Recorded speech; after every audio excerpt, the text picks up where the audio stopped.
Prince Harry's words that Christmas did not sound explosive at first, at least not to many people listening casually at the time. It was late December 2017, the festive calm between Christmas and New Year, when Harry appeared on BBC Radio 4's Today programme as a guest editor. He was relaxed, upbeat, and clearly happy. He had just spent Christmas at Sandringham with Meghan Markle, his fiancée at the time, and for the first time in modern royal history, a woman who was not yet a working royal had been invited to join the family's most private and traditional celebration. For Harry, it felt like a moment of warmth, inclusion, and new beginnings. So when he spoke about Meghan fitting in and described the royals as the family she never had, it sounded, to him, like a compliment. A simple sentence, delivered casually, perhaps even affectionately. But for Meghan's family back in the United States, that sentence landed like a bomb, echoing far beyond the cozy rooms of Sandringham and quietly igniting a feud that would harden and deepen over the years. To understand why that single remark cut so deeply, it helps to go back to that moment in time, before everything fractured so publicly. In late 2017, Meghan Markle's life was in a state of rapid transformation. She had gone from being a successful but relatively low-profile actress on Suits to the most talked-about woman in the world, engaged to a British prince and preparing to enter one of the oldest and most scrutinized institutions on the planet. When Harry proposed in November, the announcement was met with a wave of excitement. Meghan was presented as a breath of fresh air for the monarchy: American, biracial, divorced, outspoken, and modern.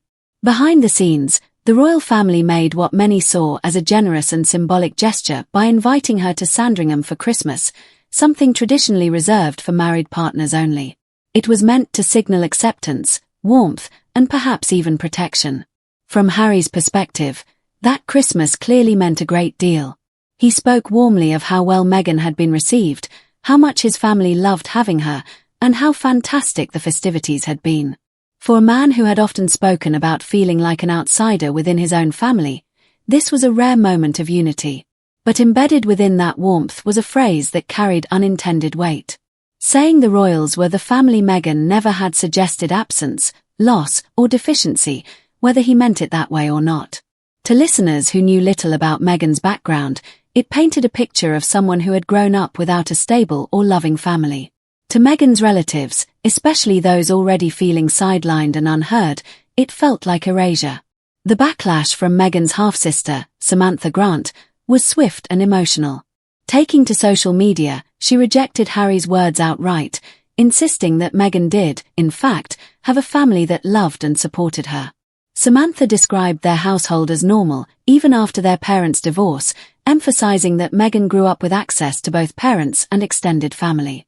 In her telling, no one was estranged.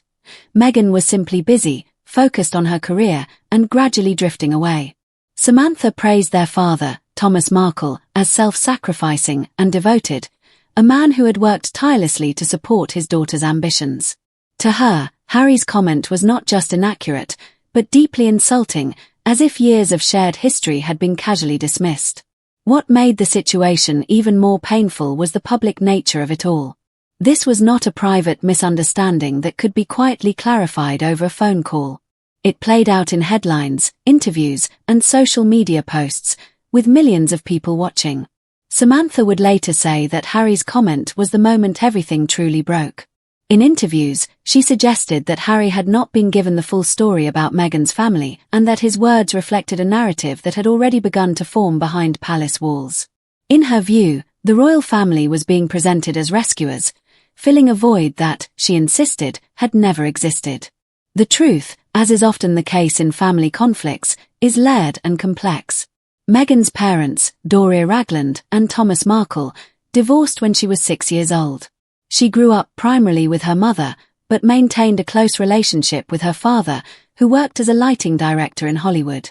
By many accounts, Thomas doted on Meghan, helping to pay for her education and encouraging her dreams. Meghan herself once spoke glowingly of him. In a 2014 post on her lifestyle blog, The Tig, she described him as thoughtful, inspiring, and hardworking, crediting him with believing in her long before she believed in herself. She painted a picture of a man who came from humble beginnings and poured everything he had into his daughter's future. Those words, still available in archived form, now read like echoes from another life. Because somewhere between that affectionate tribute and her wedding day in May 2018, the relationship between Meghan and her father began to unravel. The breaking point came when Thomas Markle was revealed to have staged paparazzi photographs ahead of the royal wedding, images that showed him being fitted for a suit and reading books about Britain. To Meghan and Harry, already battling intense media scrutiny, this felt like a betrayal.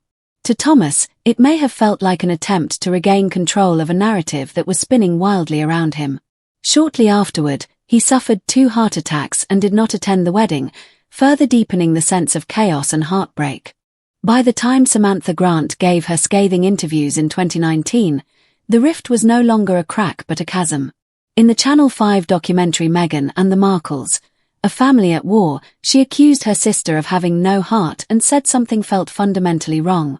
She spoke not as a distant observer, but as someone grieving the loss of a family connection that once felt real to her. She insisted that even if they were not a picture-perfect family who gathered for every holiday, they were still family.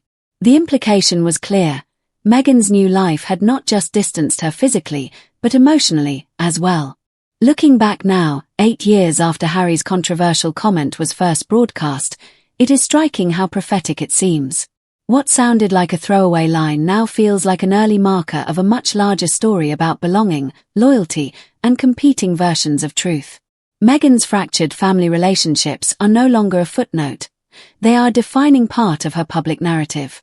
Reports continue to surface about the lack of contact between her and her father, even during moments of serious illness.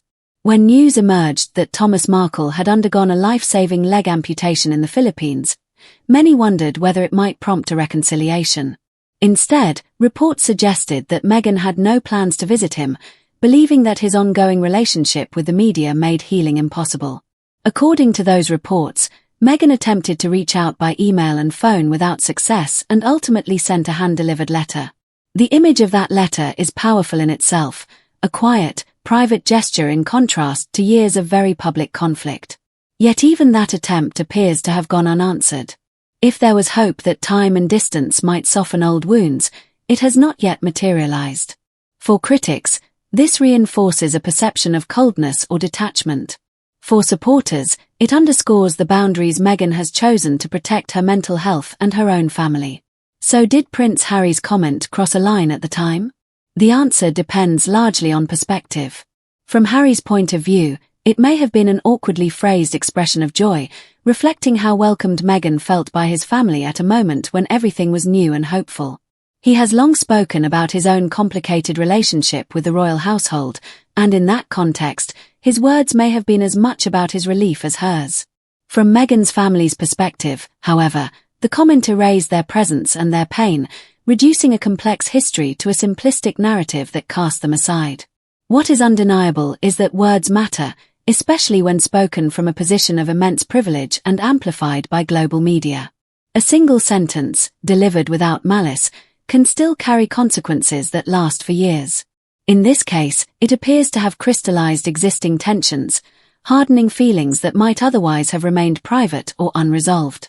It became a symbol, repeatedly referenced, of how Meghan's old life and new life collided, and how the people left behind struggled to make sense of that collision. As time goes on, the story continues to evolve, shaped by interviews, documentaries, biographies, and leaked reports. Yet at its core, it remains a deeply human story. A family feeling replaced, a woman redefining herself, and a couple navigating love under extraordinary pressure.